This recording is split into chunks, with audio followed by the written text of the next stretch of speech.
Greetings of the day. Welcome to the course on Operations Research Technique. In last lecture, we have started with unit number 3, that is dynamic programming, and there I have explained you the basics of dynamic programming, how dynamic programming differs from our what we have studied in unit number 1, that is linear programming. What are the advantages that we expect from dynamic programming, how solution changes in with respect to time, and how we optimize the solution at current stage. That also we have studied with the help of one diagram. If you recall that diagram, where I have drawn certain destination points, and after reaching at particular point we are supposed to take final decision. In our earlier lecture, we have also studied various terminologies related to dynamic programming, right from Bellman's principle of optimality concerned with dynamic programming. Also we have studied what do you mean by state, what do you mean by stage, and return function. And we have also studied that at particular stage we give some input. As a result of decision taken, we get some return and output of the stage. So today we will just refresh what we have studied in previous lecture, and we will solve one complete numerical. I have solved that numerical. I will explain each and every point of that particular numerical, so that your understanding will be easy. Now let's move. If you recall our last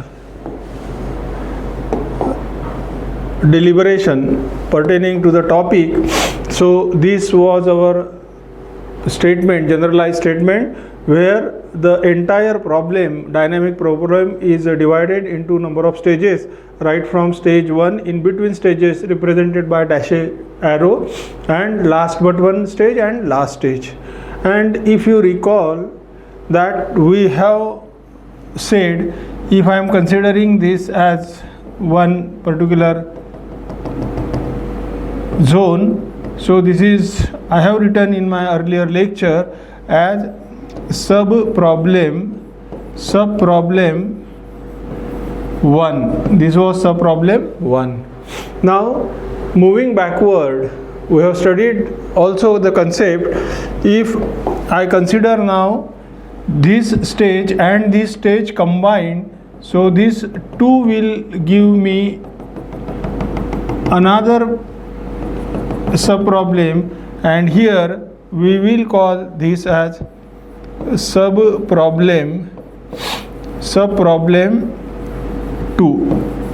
So students, we have seen that likewise we can go on adding each next step into whatever solution we obtained in previous stage, and that will create our new sub-problem.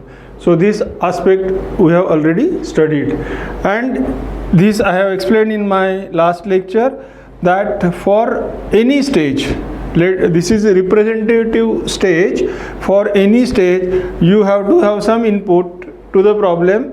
That input, after getting input to the problem, you have to take some decision. Based on that decision which you have taken on input, you will get some return, and as a result of your decision on input, output will be obtained, which will be input for subsequent stage.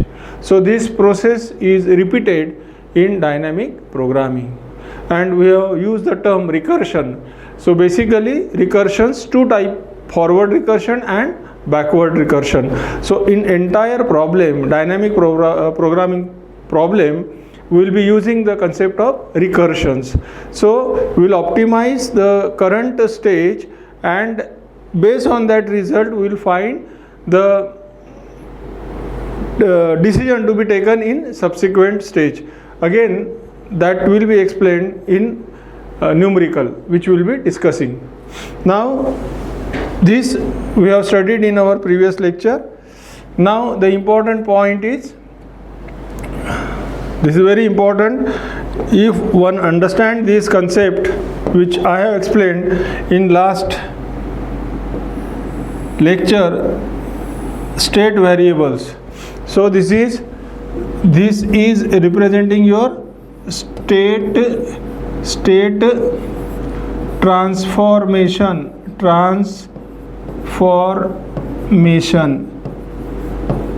I have explained this entire concept.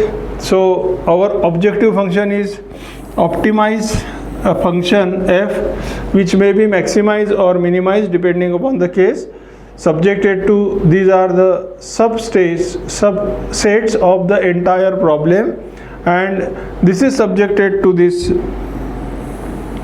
condition where we'll have either only less than equal to or greater than equal to sign for the constraint.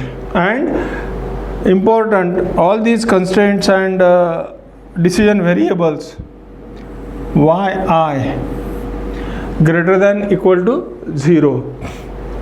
Now here we may find the condition that all these yi greater than 0, greater than equal to 0, and suppose it is given with additional condition and integers.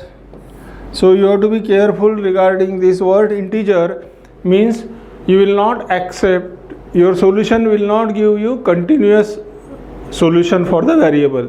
Like you will get only 0, 1, 2, since it is greater than or equal to, you will get only 0, 1, 2, 3, 4, 5, 6 and so on. No in between. You will not get solution as 1.5, 1.7, 2.3 like that. So the data is then we refer in terms of mathematics as discrete.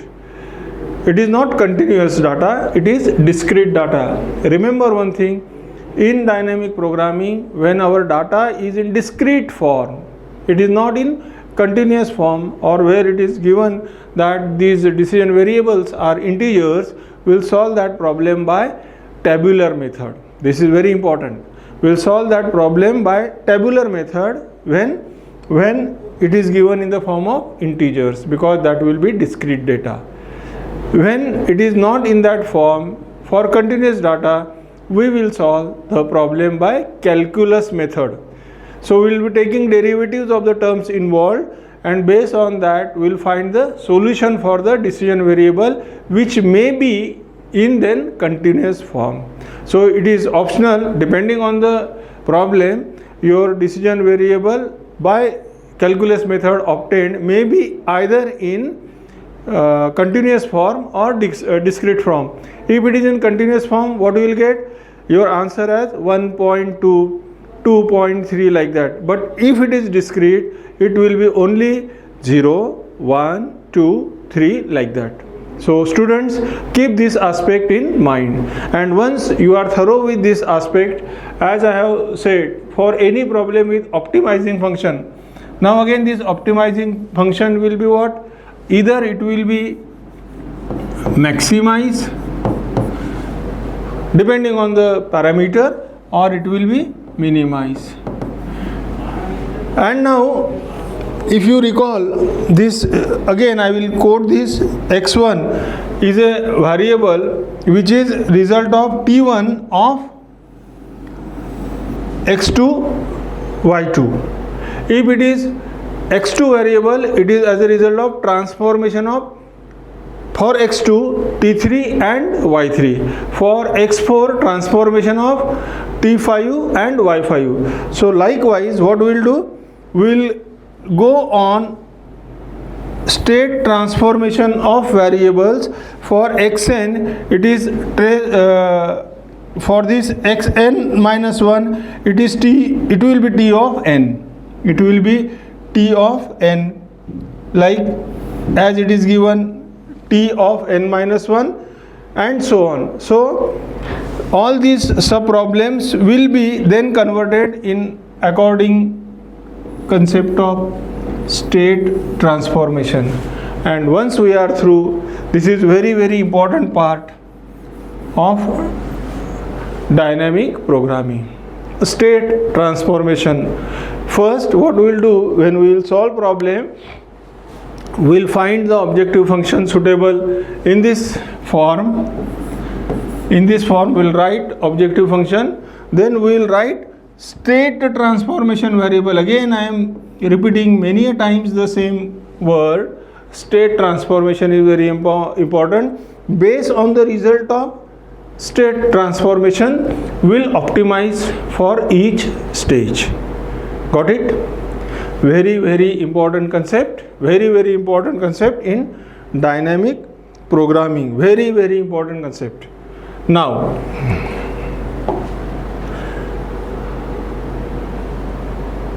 so ultimately, again this slide I have explained in my last lecture. For a particular stage, this x1 is input I, input x1, x0 is output, and you take this yi as some, this is your decision, and this is your return.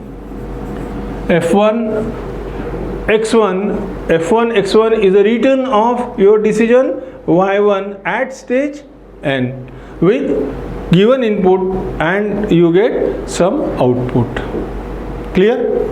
So now for first stage, the optimum return from first decision is given in the form of, since it is first, suffix is 1, f of 1 x1 is equal to optimum decision what you take at that point of time for f1 y1, and the value of y1 is given by this relation.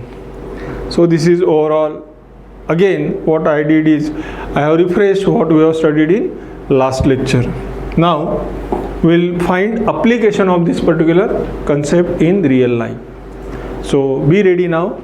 I will be using all this concept which I have just described in 3 slides, and at every point of time I will remind you that students, we have referred that particular slide wherein I have said that this concept is useful for solving problem. Let's move. Now this is the problem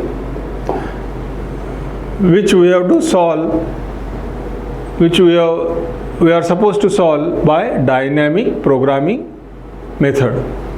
Now first we'll interpret what is given in the problem, how to attack the data given, and then we'll solve. Now this is the problem pertaining to cargo loading in shipment. This problem has concept of dynamic programming is widely used in transshipment, particularly in loading of ships, that is referred as cargo loading, where we are putting variety of commodities into the ship, and our purpose through OR is to optimize the values. I will explain the term what do you mean by value of the product, looking at the constraint capacity given in the ship for problem under consideration. So now here a vessel meaning here ship, a vessel is to be loaded with 3 items. So each and every word is important. A vessel is to be loaded with 3 items, means maximum you can keep in that vessel 3 categories of items. The maximum allowable weight is 7, and the load bearing capacity of that particular ship for these 3 items which you are thinking to put is max is 7. This is very important data, max is 7. The weight per unit of different items and their values are given below. Weight per unit and values. Now see here,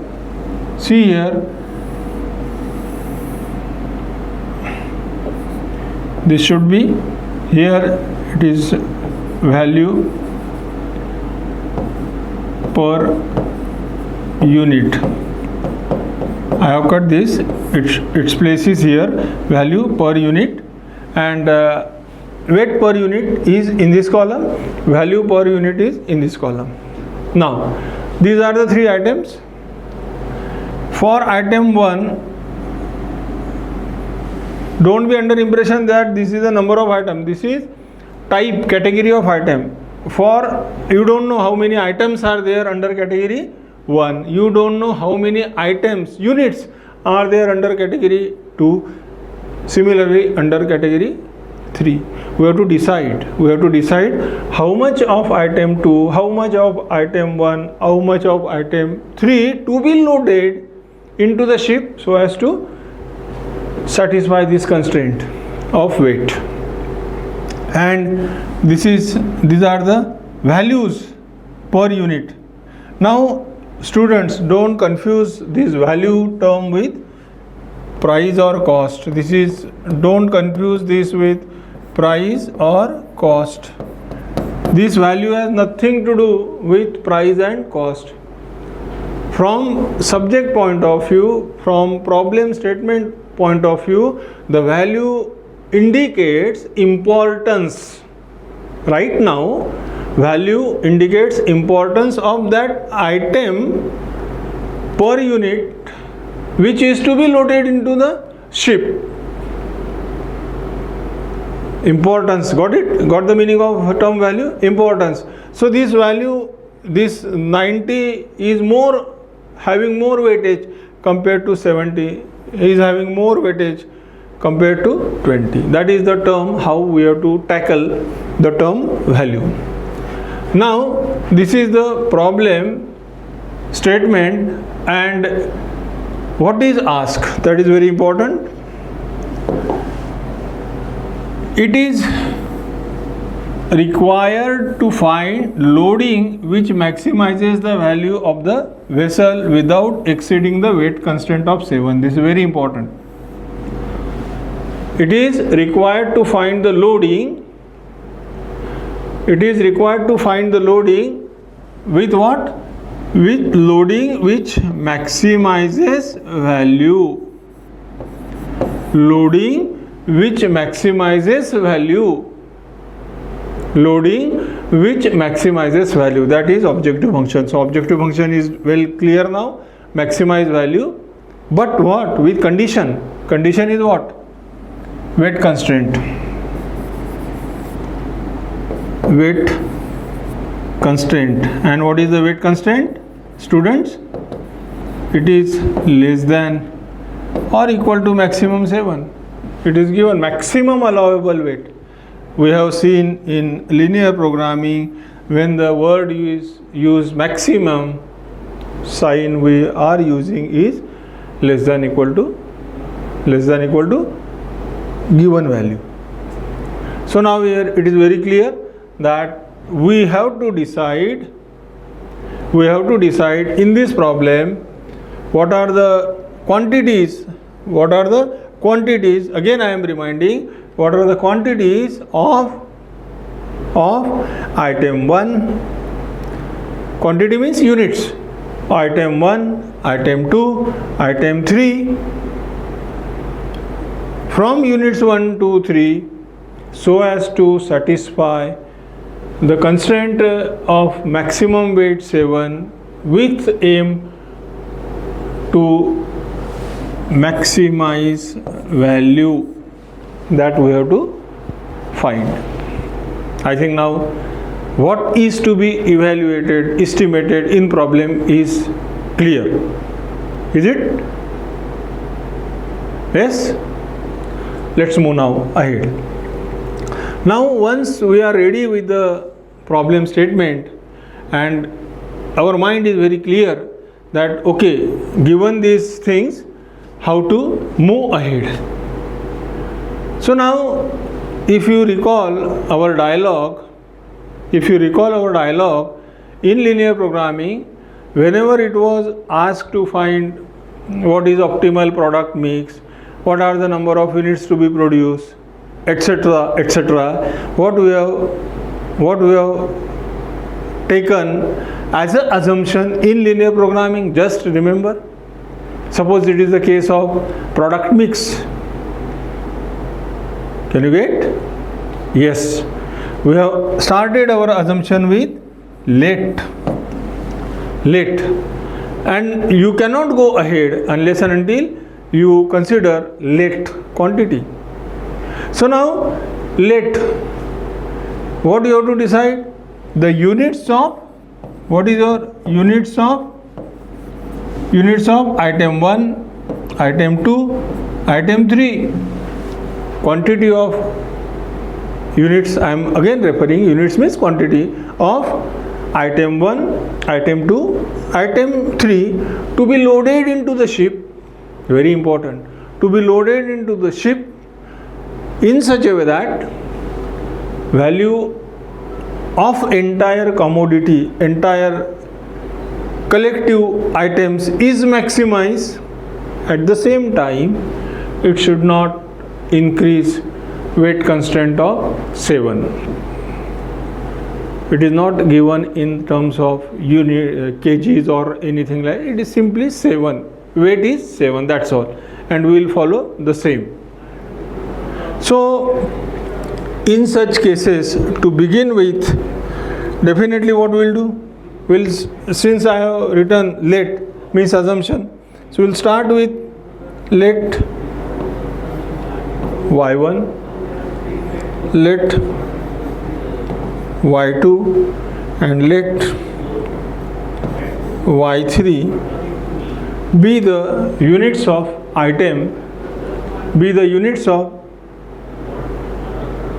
item 1, 2, 3 respectively, 1, 2, 3 respectively, to be loaded in the ship, and then we'll use these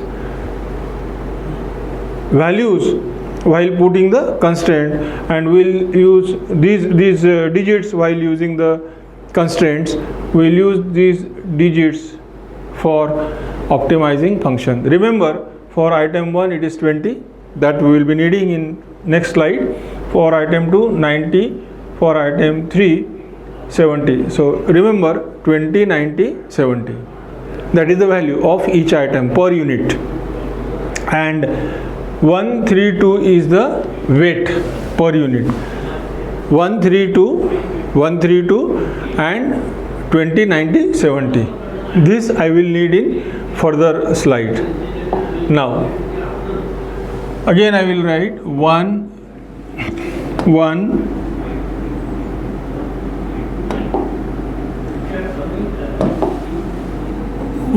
3 2 20 90 70. That was this was value per unit, and this is weight per unit. For item, this was the table given for item 1, item 2, item 3. This was our table in last slide.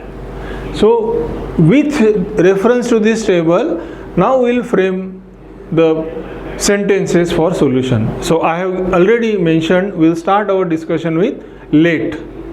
So you can see here, let y1, let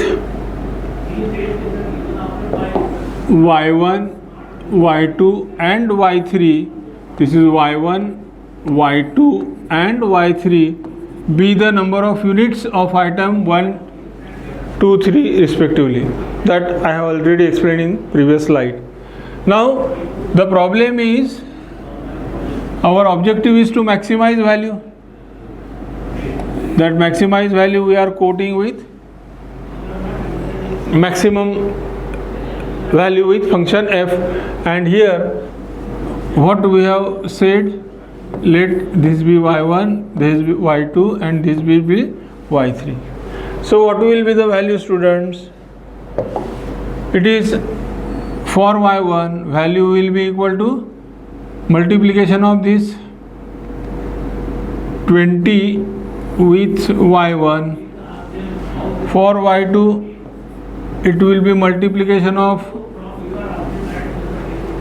for y3 it will be multiplication of, got it?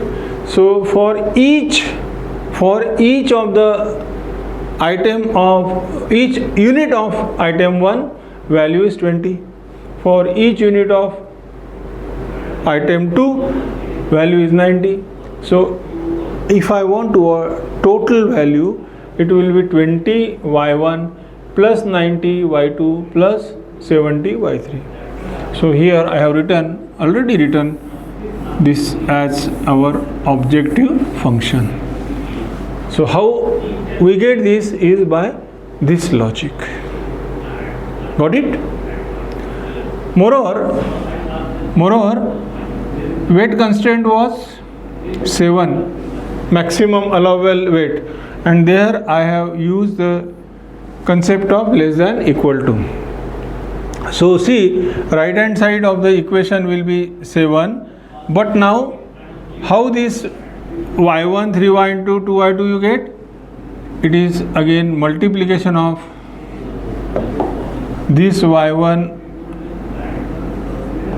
with 1, this y2 with 3, and this y3 with 2.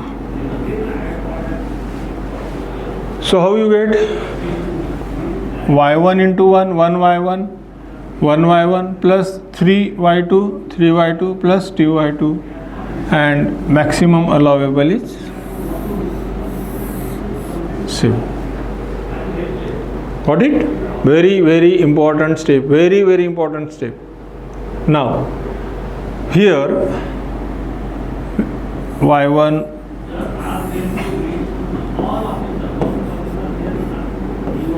again very important, y1 y2 y3 greater than equal to 0 and integers. Item, this pen is item. I cannot, this can be either 1, either 2, either 3, or if no pen, 0. Can this pen be 1.5 pen? Definitely no. Means it will be only integers, no continuous variable. So it is discrete data.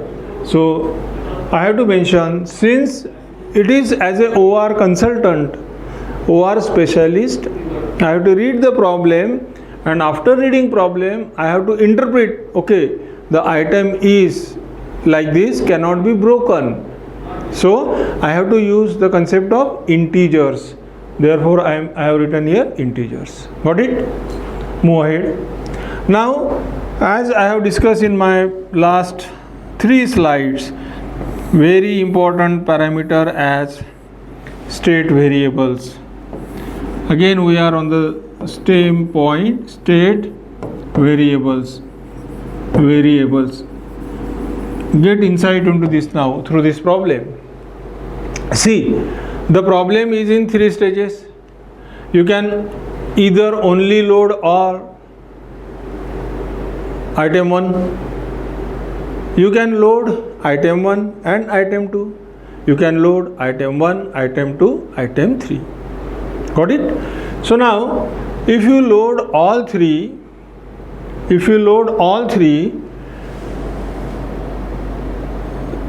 three stage, so this is x3 is equal to y1 plus 3y2 plus 2y2. So these are the weights, and maximum allowable is 7. So for x3 stage, your first equation is this. Now suppose you consider only 2 stage, that is x2 stage. So there won't be this y3 then. So what will be happening? You will be keeping only y1 plus 2y2 from this equation. This will get excluded 2y3. So how that gets is y1 plus 3y2. Now what I will do? I will remove this. So I will make it minus from x3. So x3 minus 2y3, very important. So all further values of x2 will be represented by this. Very important. State transformation. And now if it is single, only x1. So for that it is only y1. But how you get y1 over here? So it is x2 minus 3y2. So what we get? Like here, all x1 will be represented by what? x2 minus 3y2.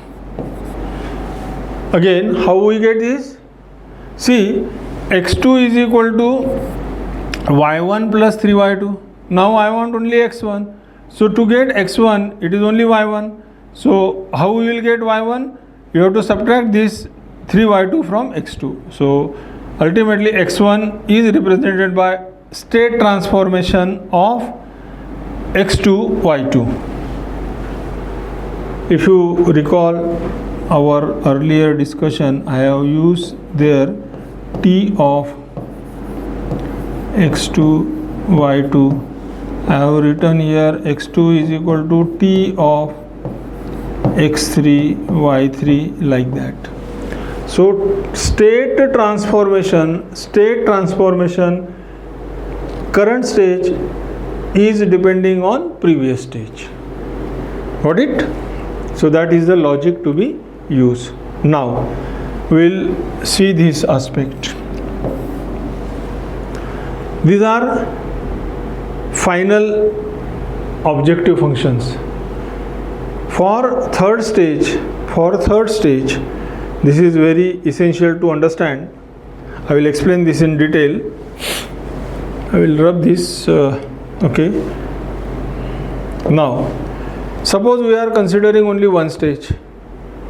So, only one decision, f1 x1 is a function of f1 of y1. It is decision will be y1. But if we are considering two items, item 1, item 2, so it will be f2 x2. So optimal decision of y1, which is f1 x1, plus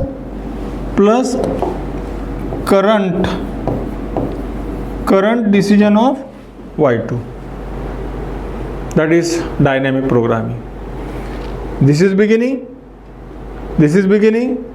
For second stage, optimal, we have studied Bellman's principle of optimality. Whatever your earlier decision, your current decision will be taken on the basis of situation prevailing at that point of time, whatever your earlier decision is for reaching to that particular stage.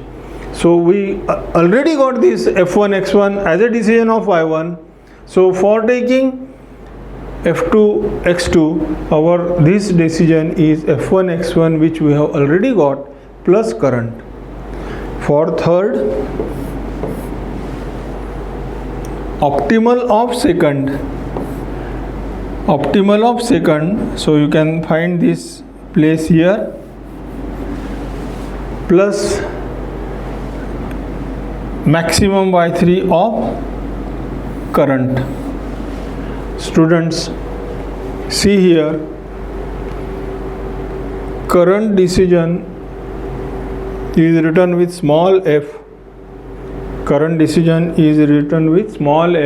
Alphabet, whereas the decision which is optimized in previous stage is given by capital F. Keep this difference in mind. So with this logic of dynamic programming, with these problem statements, now we'll move further. What you have to keep in mind,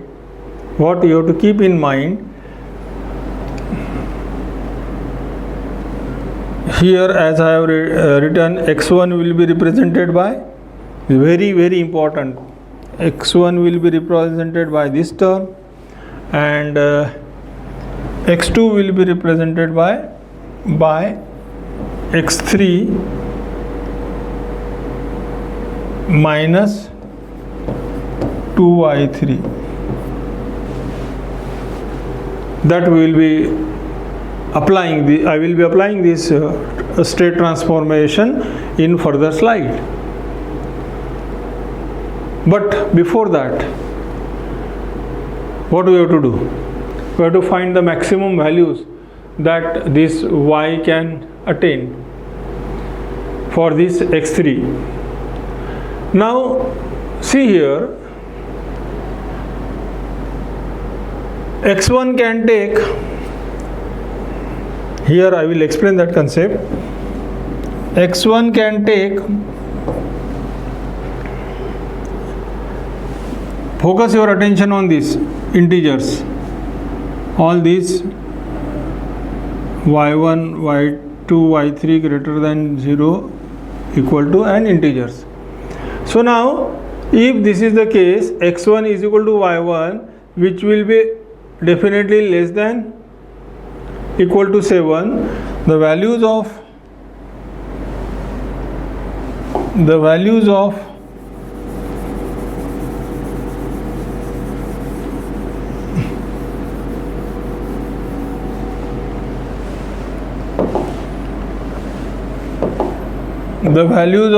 x1, x2 and x3 that we are going to study how it will vary. So from this it will be taking 0, 1, 2, 3, 4, 5, 6, 7, which will be definitely representing y's. Then for this relationship, if I put this equal to 0, this equal to 0, so 3y2 less than equal to 7. So y2 will be 3.5. 3.5 is integer continuous variable. So the value will be 0, 1, 2, 3. There are only 4 because it is 3.5. And for x3 it will be, suppose this is 0, this 0, this 0, so it will become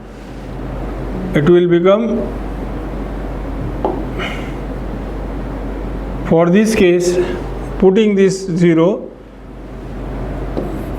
2y3 7. So again it is 3.5. For earlier case it is 2y2 2. No, it will be for earlier case of 2y2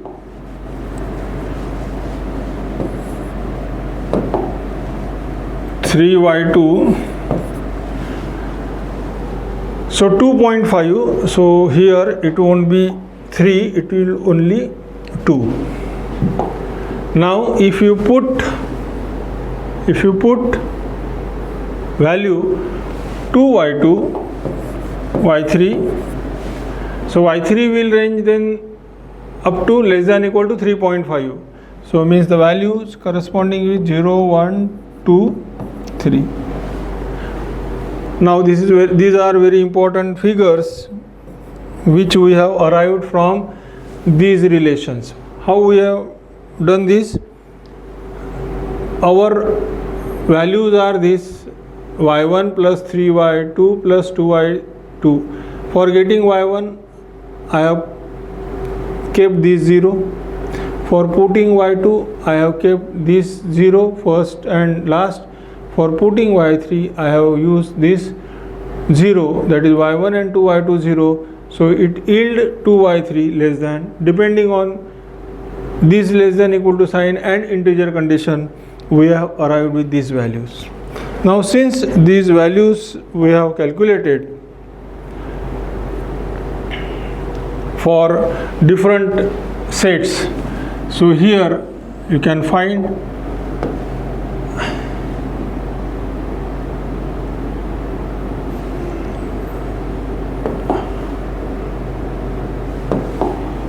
our equation was y1 plus 3y2 plus 2y3 less than equal to 7. So as explained in previous slide, the various range of values of y1, y2, y3 was evaluated, and accordingly, if you recall our previous slide, based on this logic we have these values of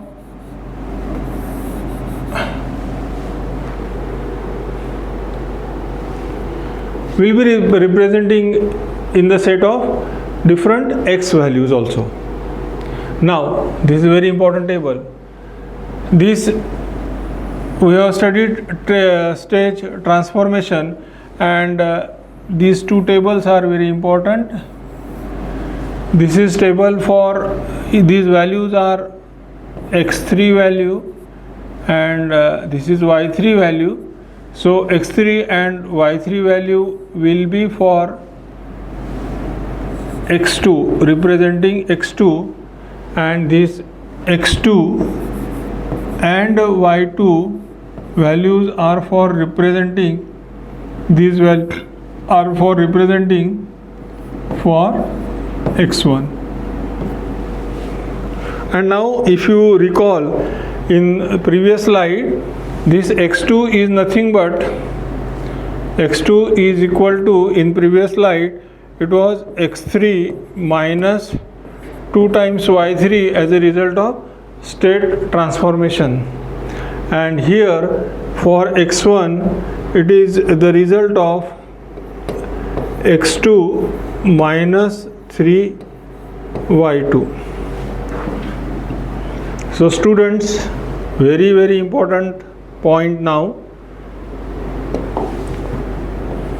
Remember this equation, also remember this equation.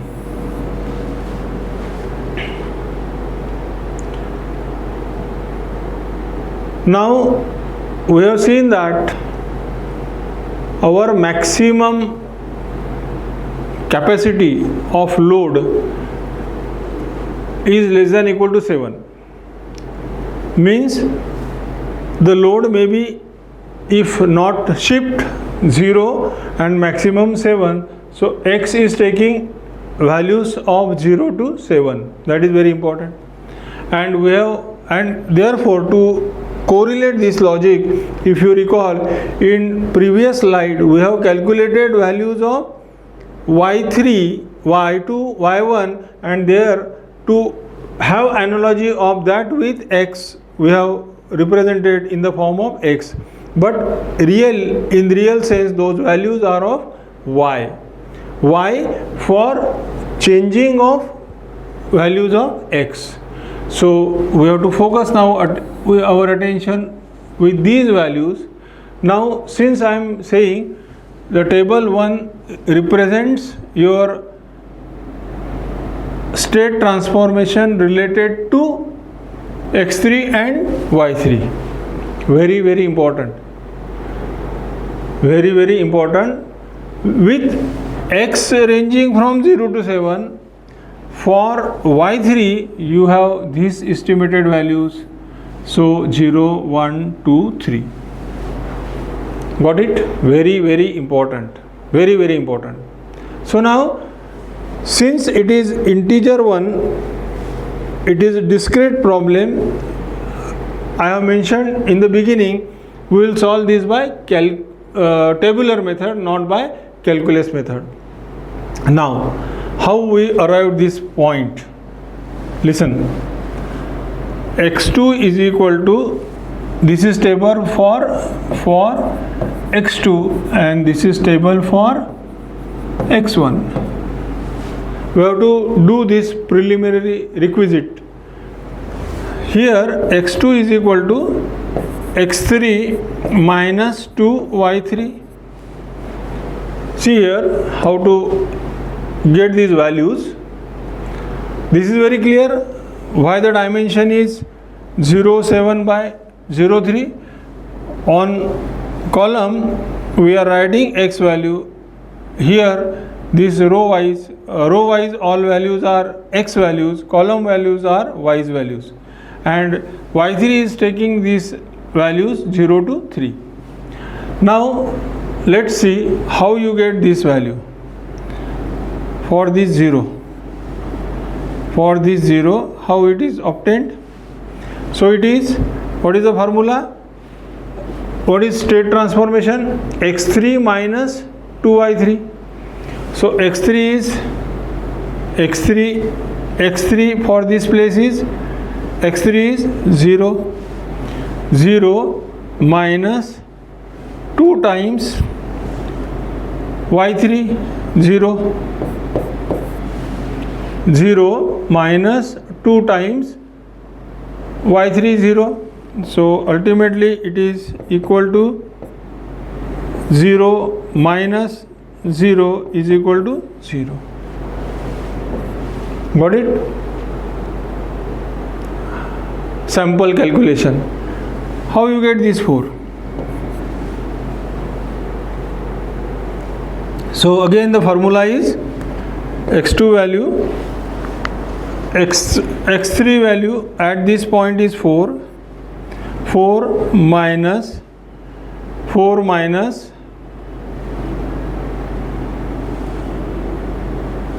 2, 4 minus 2 into 0, so 4 minus 0 is equal to 4. Clear? Sample for this, suppose this is 3. How we get these 3? Now here equal to, for this 3 value is 5, x3 value is 5 minus 2 times, for this place value of y3 is 1. Got it? So ultimately it is 5 minus 2 is equal to 3, and that is how you get 3 over here. Now important, why it is dash over here? Why it is dash over here? The reason for dash is 0, 0 for this, 0 minus 2 times 0 minus 2 times 1. So it is 0 minus 2 is minus 2. You may think, sir, right here minus 2. You may think, sir, right here minus 2. But students, recall our discussion that all values are greater than equal to 0 and integers. All values, decision variables are greater than equal to 0 and integers. So definitely minus 2 does not fit that requirement of greater than equal to 0. Got it? Therefore, wherever the value is not satisfying this condition, we are putting there dash. Got? Similarly, we have calculated the values for table representing x1 by the logic x2 minus 2y2. Now very important, these set of values, these set of places will be used for this is prerequisite. This is prerequisite called as state transformation locations, and we will be using these locations for finding our optimal solution. See here, this table will be using to find F2 x2, because this is for values of x1 with transformation of x2 and y2, whereas this table will be using for F3 x3, because this is representing state transformation by x3 and y3. What you will notice in next slide is we have used the same locations. These locations are very important now. This run of x2 from 0 to 7, run of y2 from 0 to 1 for F2 x2, run of y3 from 0 to 3, and run of x3 from 0 to, in all cases this x will range from 0 to 7, that is sure, only y will change accordingly. For first step solution, for finding F1 x1, remember y will take all values. All values means 0, 1, 2, 3, 4, 5, 6, 7. That is for F1 x1. It will take all values. For F2 x2, y will take only 3 values, 0, 1, 2. For F3 x3, y will take values 0, 1, 2, 3. Got it? Move to next. Once this is clear, so I have explained you how I got this value. This is already solved one. Now see, this is the result of first stage F1 x1, where your y1 is equal to x1, If you recall my slide, I also written x1 equal to 0, 1, 2, 3, 4, 5, 6, 7. That was the reason why I have mentioned there. It also represents the value x.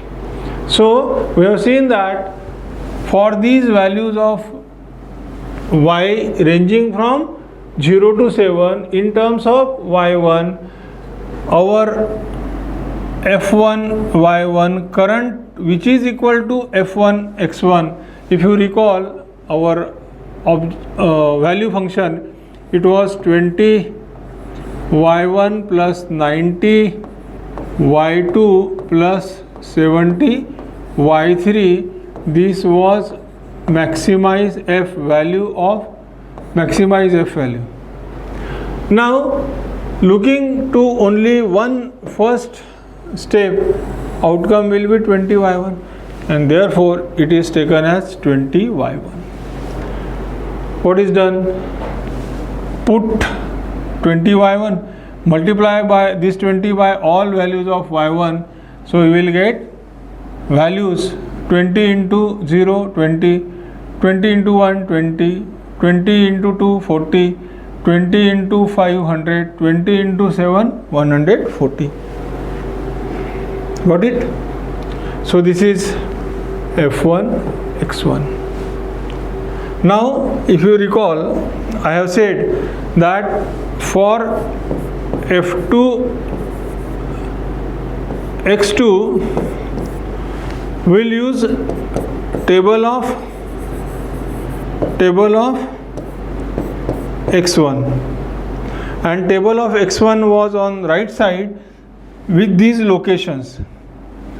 Table of x1 was right side with this location. What we did over here is we have written first column representing that places where we are finding current solution F2 y2, and F2 y2 for current solution is nothing but 90 y2, therefore 90 y2. It is dynamic programming. So earlier in stage 1 for item 1 we have optimized our solution, and the optimal solution was available in this table 3. in this form. These are the values. So these values of f1 x1 as tabulated here, f1 x1 for same locations, Now there at that location in earlier slide it was all zeros, so 90 into 0 will be 0. Here it was 1, 90 into 1, 90. Here it is 2. For these two, 90 into 2, 180. Dash places are same as that of in state transformation. And here what we did is, for this 0, for 1, 2, 3, we have transposed this particular row into column. So you can see 20, 40 like this. Wherever dash, there is dash, and once we get dashes, then after dash at the point we are replicating same values. So dash ends over here, so replicating same values. Now we know that solution of previous stage plus solution of current stage is maximum. So this is summative column, current solution, previous stage optimal solution. What we did? Addition. So 0 plus 0, 0. So this plus this 0 is this. 0 plus 20, 20. 0 plus 40, 40. 0 plus 60, 60. 90 plus 0, 90. 0 plus 80, 80. 90 plus 20, 110. Likewise.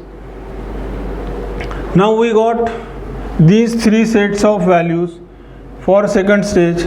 Our objective function is maximize. So select from these values, three values, which is the maximum for that particular row. For first row only 0, for second row 20, 40. Here we are having two values, 60 and 90. So maximum is 90. We have taken 80, 110, maximum is 110. Then 100, 130, maximum is 130. From these three value, maximum is 180. From these three value, maximum is 200. So this is only second stage. Today we'll stop at this particular point of transformation of values. In next lecture, I will continue from this particular slide explaining how to calculate for final step, and then we'll move back to find how to evaluate the answer. Meanwhile, just practice what I have explained till this particular slide.